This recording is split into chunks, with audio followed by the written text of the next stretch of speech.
అండి ఈరోజు సింహాచలం అప్పన్న స్వామి చందనోత్సవ కార్యక్రమంలో అపశృతి జరగడం, గోడ కూలి 7 మరణించడం చాలా దురదృష్టకరమైన సంఘటన.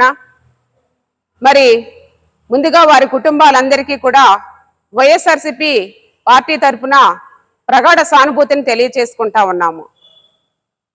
గోడ కూలి 7 చనిపోయారు అని చెప్తా ఉన్నారు.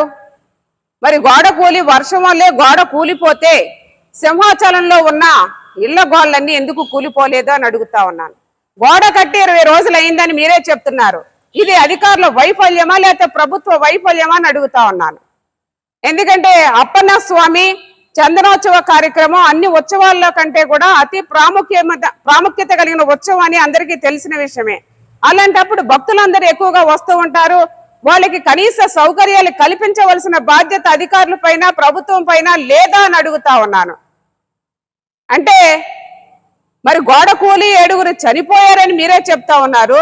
మరి కొత్త గోడ అని కూడా మీరే చెప్తా ఉన్నారు. కొత్త గోడ అని చెప్పినప్పుడు అది నాణ్యత లేని గోడ అని తెలిసినప్పుడు మీరు ఎందుకు భక్తుల్ని అనుమతించారని కూడా ఈ సందర్భంగా ప్రభుత్వాన్ని ప్రశ్నిస్తా ఉన్నాను.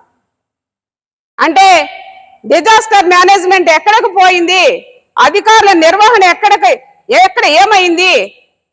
మరి ఈ దేవాలయాల చుట్టూ రాజకీయం చేస్తా ఉన్నారు.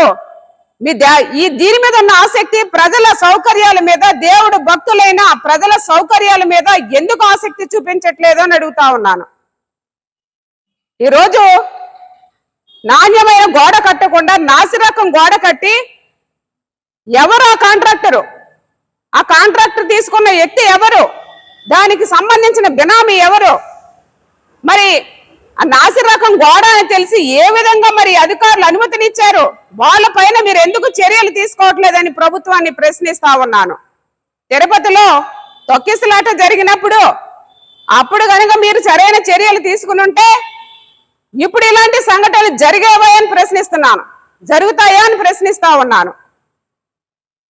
మరి ఎవరైతే అధికారులు ఉన్నారో గుడికి సంబంధించిన ఆదాయం మీద బాధ్యత ప్రభుత్వానికి ఉంటుంది, కానీ ప్రజల కనీస అవసరాలు తీర్చవలసిన బాధ్యత ఈ ప్రభుత్వానికి ఎందుకు ఉండట్లేదని అడుగుతా ఉన్నాను. సనాతన ధర్మం అని చెప్తున్న పవన్ కళ్యాణ్ గారు ఎక్కడున్నారు మీరు? సింహాచలంలో 7 గోడ కూలి చనిపోతే ఏ విధమైన చర్యలు తీసుకున్నారు? మరి ప్రభుత్వం ఇది వైఫల్యం కాదా? మీకు బాధ్యత లేదా పవన్ కళ్యాణ్ గారు అని అడుగుతా ఉన్నాను. మరి ఇలాంటి సంఘటనలు పునరావృతం అవ్వకుండా ప్రభుత్వం చర్యలు చేపట్టాలని, అలాగే మరొకసారి తొక్కిసలాటలు ఏమీ జరగకుండా కూడా సరైన చర్యలు తీసుకోవాలని చెప్పి వైఎస్ఆర్సీపీ పార్టీ తరఫున డిమాండ్ చేస్తూ సెలవు తీసుకుంటున్నాను.